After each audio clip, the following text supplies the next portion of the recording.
This whole unit, we've been talking about bonding, talking about ionic bonds, covalent bonds. We've talked about Vesper on the later days of last week and yesterday, which tells us all about the shapes of molecules in the 3D world. Sorry, I'm looking up here for you and I'm looking down there for them. In chemistry, there's actually two different types of broad categories in bonding. The first one we know, and that's called intramolecular forces. Intramolecular forces are our typical bonding types. There's ionic and covalence. Now, there's also two more that we haven't talked about. One of them is metallic, or excuse me, I went one more. The other one is metallic, which we didn't talk about. We'll talk about that more next year in Chem 2. Ionics, remember, we're a nonmetal with a metal. Covalence, two or more nonmetals, okay? But there's another type of force, and it's called intermolecular force. And intermolecular force, well, let's compare those two prefixes for a minute. There's intra and inter. Welcome to English Class 101. Intra, right? Intra just means with one another, while inter means with oneself. If we think about ionic covalent bonding for a minute, intra, we think about a couple things, right? Intras with others. How do we interact with others is intra. So think of like an ionic bond of sodium chloride, NaCl. Well, it's Na and Cl, two things coming together. Covalence, we can do something like NO3, where it's N and O coming together. But intermolecular forces, we're looking at that just one thing. Now, it can be one thing of H2O, which is fine. That's actually what we're going to spend a lot of the time talking about today. We could be talking about one thing of CO2, okay? We're looking about how molecules that are the same interact with that same molecule. That might sound complicated. Just follow along with me as I go, and I promise it will make more sense. The first type of intermolecular force, and we abbreviate these as IMFs, by the way. So if you ever hear me say IMFs, I just mean intermolecular forces. Chemists are lazy, we abbreviate things. But I am going to start here. Now, I don't know if y'all have really covered the 6 types of phase changes that I would normally ask you to know. But there's 6 of them. Now, normally I would ask you, somebody tell me an example of a phase change. But I don't necessarily know if anybody really wants to talk on a Zoom call. Ooh, this is good. It tastes like cotton candy. Does anybody on the Zoom call know an example of a phase change? We'll see if they answer. Going once. Grace, I didn't hear a word you just said, but I saw you unmuted yourself.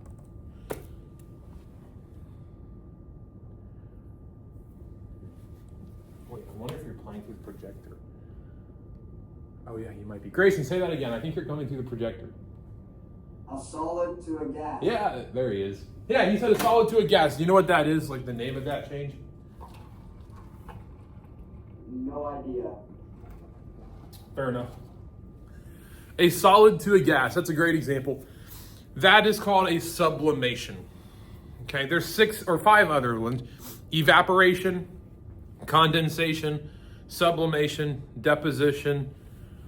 Oh, I have to write them down because my brain cannot do that off the top of my head.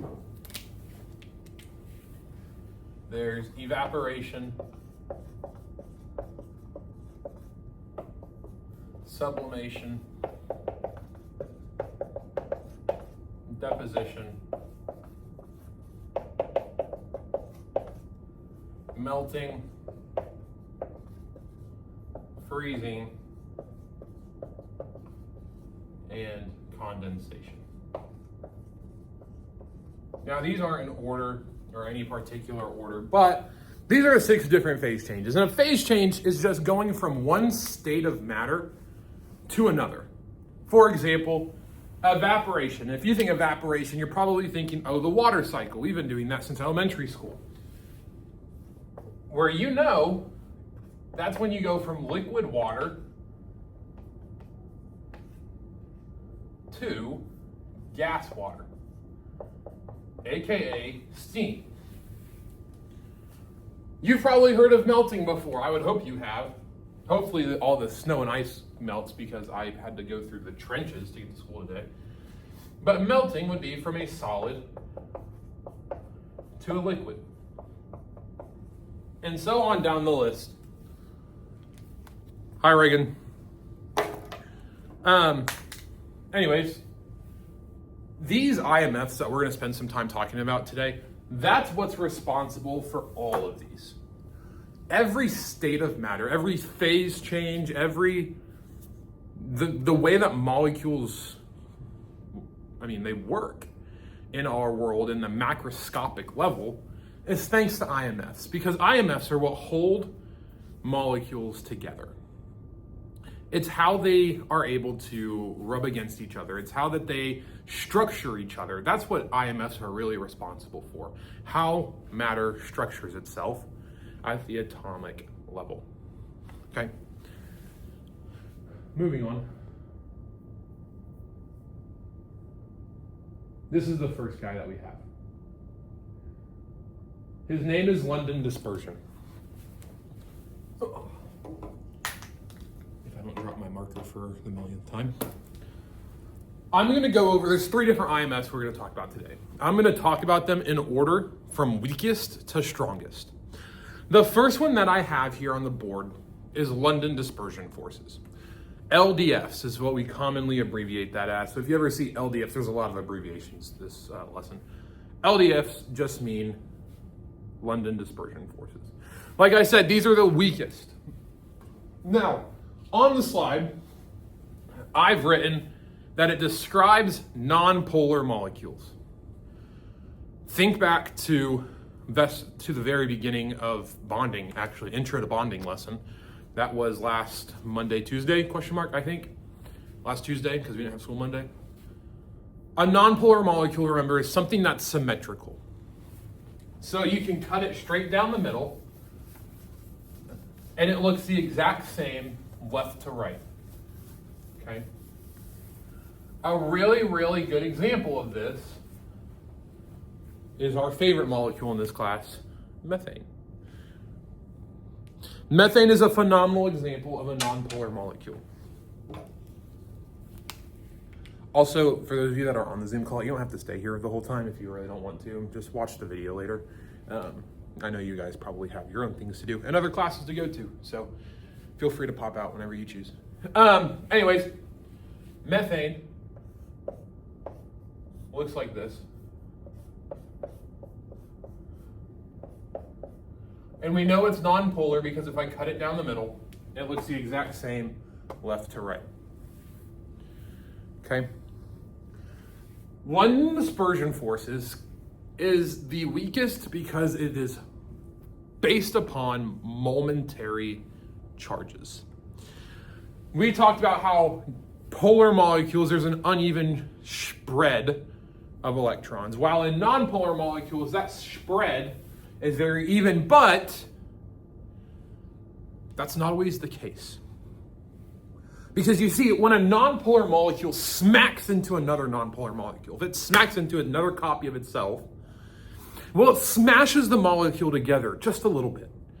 Just a little bit. And it kind of does this almost water balloon effect. I'm going to try and find a video really quick. Just bear with me. See if you guys can see this.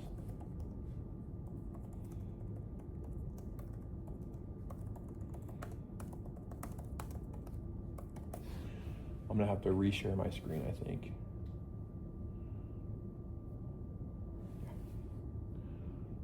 Let's see if we can find a good one. If there's a bad ad, I can't help that. Sorry about it. Don't care. So watch this water balloon. Hey, did you see that?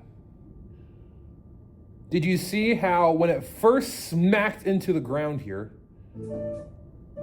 that music is very calming. When it first smacks into the ground, it goes from this normal sphere-looking shape, So something like that.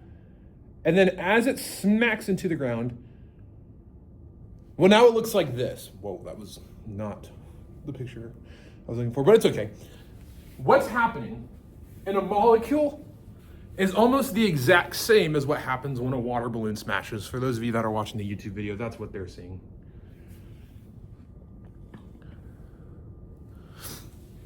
Molecules do this very same thing, and it kind of looks like this, where instead of drawing a floor, I'm going to draw a wall.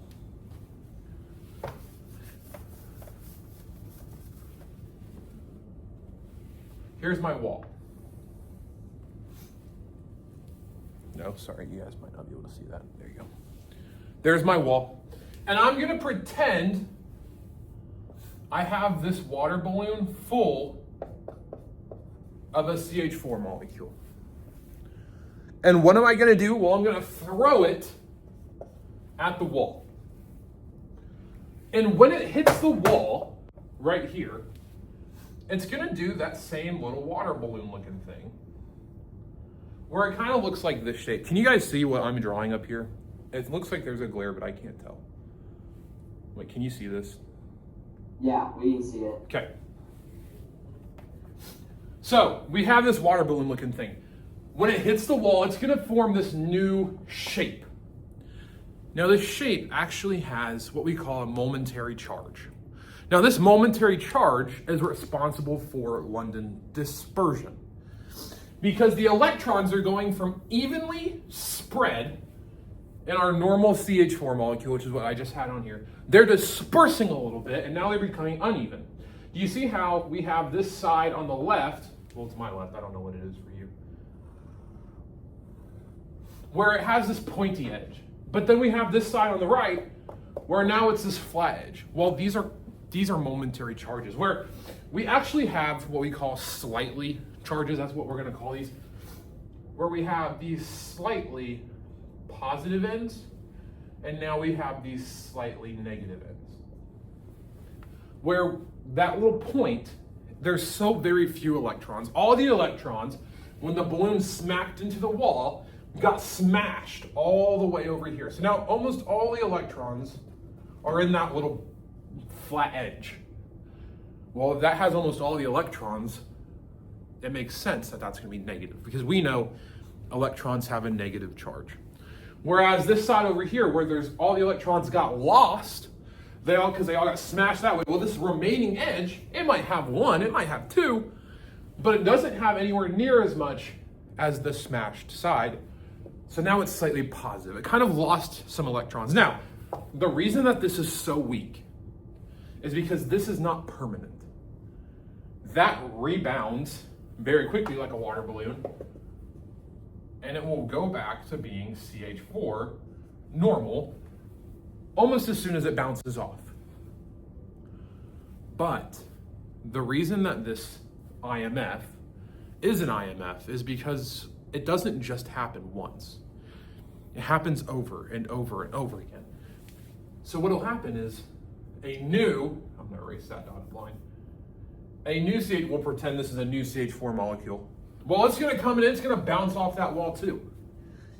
And if these two bounce off each other, or bounce off the wall at the same time, hey, what do opposite charges normally do? They attract each other, right? So really, that slightly negative, that's a negative, erase that dotted line. That slightly negative, it's gonna attract something that's slightly positive for just a moment. So when this CH4 hits the wall,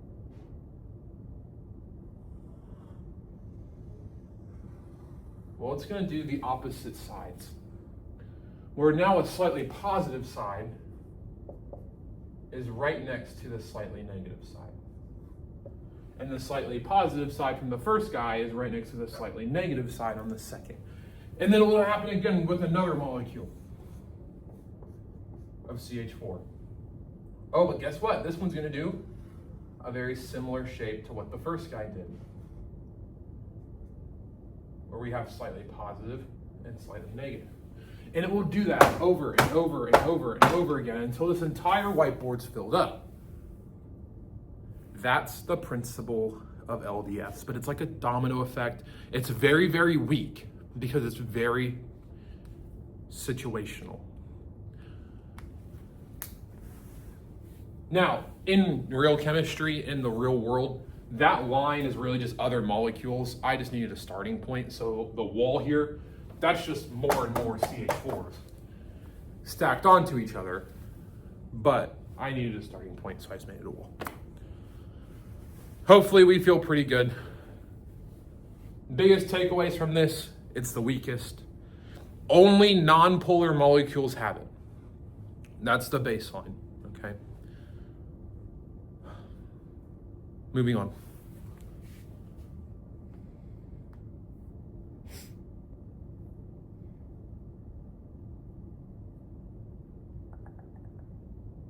Okay. Oh, I forgot to talk about this part here at the bottom. Just kidding, not moving on yet. Hey, so do you see where it says larger nonpolar molecules have stronger LDFs? That's true. So CH4 kind of looks like this. I mean, we've seen CH4 a bunch of times. It's very, very small. But if I had something like this,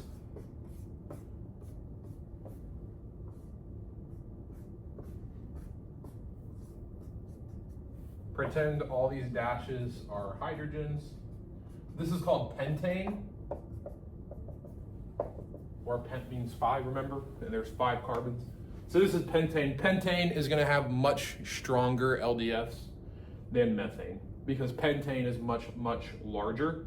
It's 5 times larger. Methane will be the weaker. In this case, pentane will be the stronger in terms of LDFs. Cool. Now we can move on to the second guy.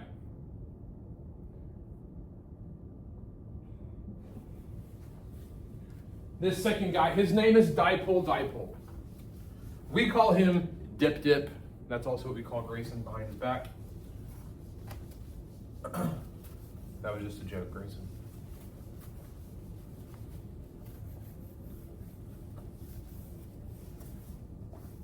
Now, dipole or dip, this guy is much, much, much stronger than London dispersion. And the reason that dipole is so much stronger than London dispersion is because London dispersion had that very momentary set of charges. Very momentary. While dipole, it's a permanent. That spread of charges is always there. It never ever changes. Now, on the board I have review your electronegativity rules. We're going to save that for when y'all are in class because that's complicated. The thing that I want to focus on the most is these partial charges. Partial charges are what allow us to tell if something is going to have what we call a dipole moment. If something has a dipole moment, it just means that it's dipole. Okay, dip. The most famous example of a molecule that has dipole is actually water, H2O. H2O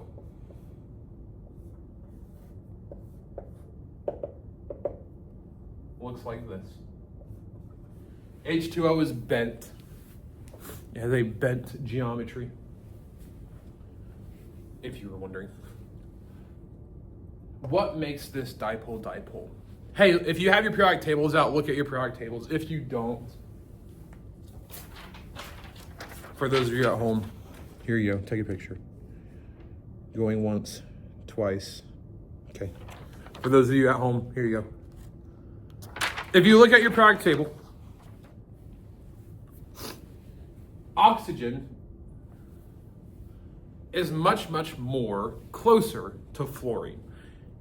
This is where that electronegativity stuff comes in that I told you we're not going to really spend a whole lot of time talking about today. We're just going to talk about it tomorrow when y'all are in class. But this electronegativity piece is really, really important. Just remember, electronegativity increases from the bottom left to the top right, from francium to fluorine. It just turns out that oxygen is much, much more electronegative than hydrogen. You just have to trust my words until tomorrow.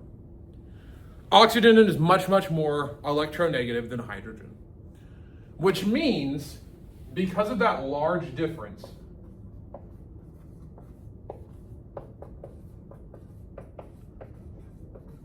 that large difference is responsible for what we call this dipole moment. Where a hydrogen who really just wants to lose an electron, really wants to give his electron away, well, oxygen is so willing to take it that he's actually going to hog it. Oxygen is known as an electron hog. Yes, that's a real chemistry term, electron hog. Where this guy's hoarding all the electrons, which makes hydrogen slightly positive. Keep that in mind. This is actually going to be part of an arrow. Hydrogen, that slightly positive guy, because he's sending almost all of his electrons to oxygen, we're going to draw this little arrow that points towards him. Where that little plus end of it represents, hey, this guy's going to be slightly positive, and he's sending his electrons towards oxygen. Well, that hydrogen's going to do the exact same thing.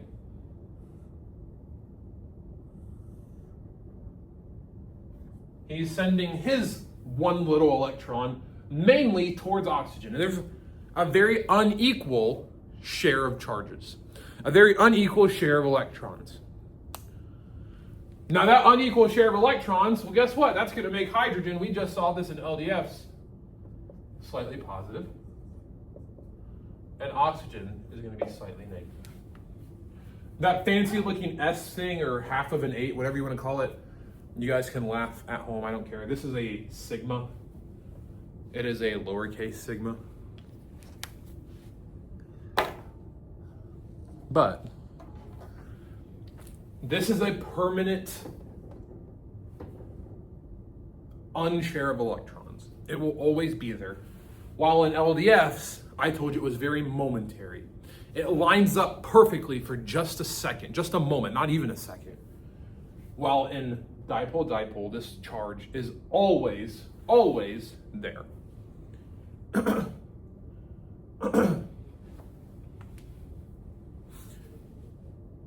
Hey, this only happens in polar molecules. This is what makes it polar.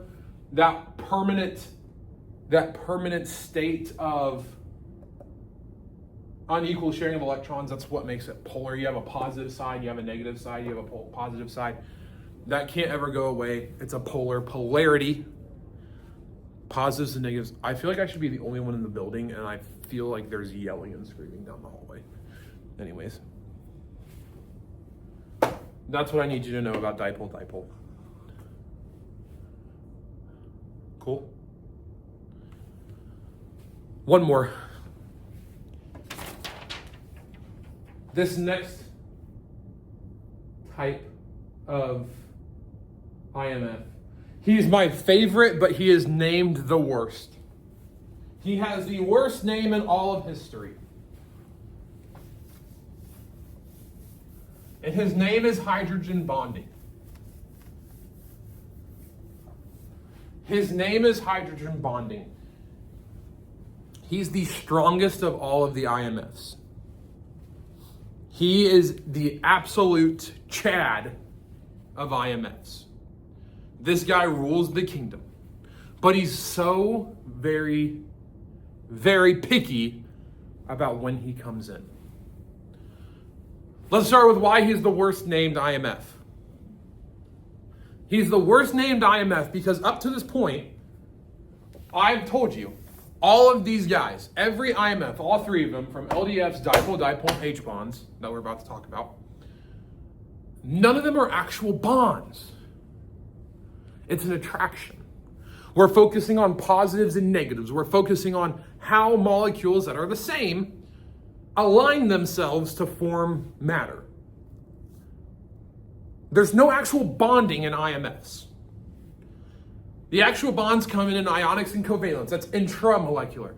IMFs, intermolecular. There's no actual bonding, just attractions. So for this guy to be named hydrogen bonding or H bonds, obviously they did not ask for my opinion. It is the worst named IMF because H bonds are not actual bonds. The reason that H bonds exist is because of how strong their dipole moment is. H bonds are essentially dipole-dipole moments on steroids. They are super, super duper strong. The way that we remember H bonds is that phrase there on the bottom of my slide. For those of you at home, here it is. It says hydrogen likes to have fun. Hydrogen likes to have fun.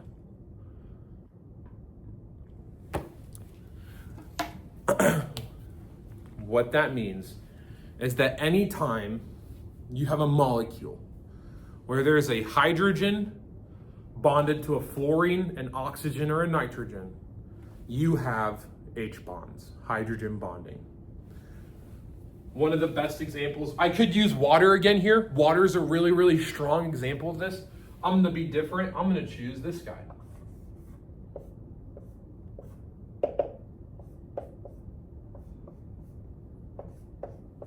This is ammonia. NH3, that thing that's in fertilizer. What's gonna happen here is that nitrogen, the reason that it's not nitrogen, oxygen, and fluorine, first and foremost, the reason why hydrogen likes to have fun is because fluorine, oxygen, and nitrogen are so super duper electronegative. They're so super negative or electronegative that they suck in all of the electrons from these hydrogens. That's why it's called H bonds. That's why hydrogen likes to have fun. Okay.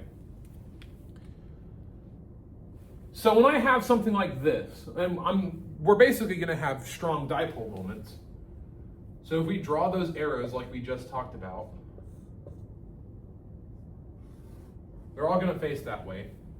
Where hydrogen here is going to be slightly positive, we'll have a slightly positive, we'll have a slightly positive. And that would mean my nitrogen is slightly negative. Where H bonds come into play is when I add another NH3. So when I add this another NH3, well, we have an S plus right there. So think back to LDS. If I have a slightly positive hydrogen here, what's he going to want to be next to? Well, it's slightly negative, right? So it's going to be next to this slightly negative nitrogen.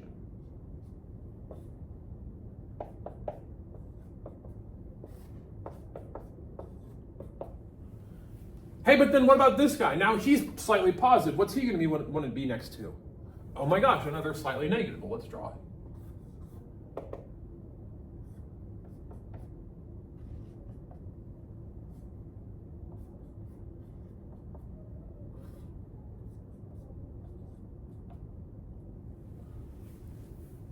Oh my gosh, but what about this guy? Now he's going to want to be next to a slightly negative.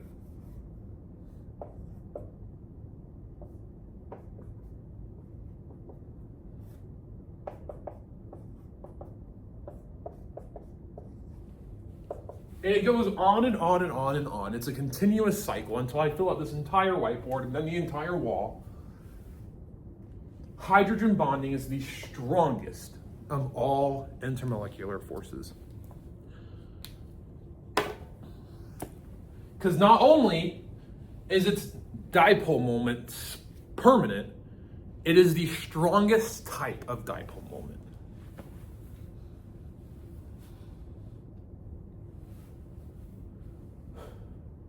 Key things to remember about hydrogen bonding. A, not a real bond. It is an attraction. It is such a permanent attraction, it will permanently define how the molecule is arranged.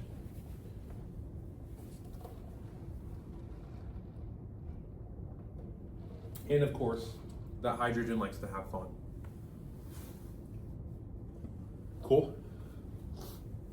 Okay, I think there's one more slide.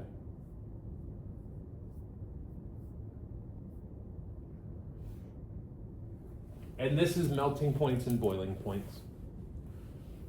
I'm going to keep this slide really, really short because tomorrow I'm hoping we might be able to do some stuff in the lab / on Thursday if we have school, okay? But what I need you to know is that with melting points and boiling points, there's two things that determine how strong or how high a molecule's melting point or boiling point is. The first one is its IMFs. How strong of an IMF does it have? For example, a molecule here of NH3, we know it has hydrogen bonding. I told you it was the strongest IMF. Well, if we compare that to our OG, methane,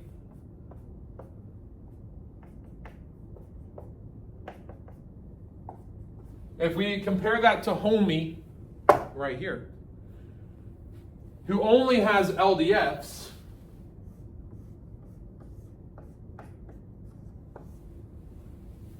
well, what I'll need you to be able to tell me is, hey, this guy is going to have a much higher melting and boiling point than methane because NH3 has hydrogen bonding. Methane does not. Methane only has LDFs. The reason for this is because of how strong this is. It requires a lot more energy to pull molecules away from each other. It takes a lot more energy to go from a solid to a liquid if I have hydrogen bonding, or a liquid to a gas if I have hydrogen bonding, than it would if I had more London distance.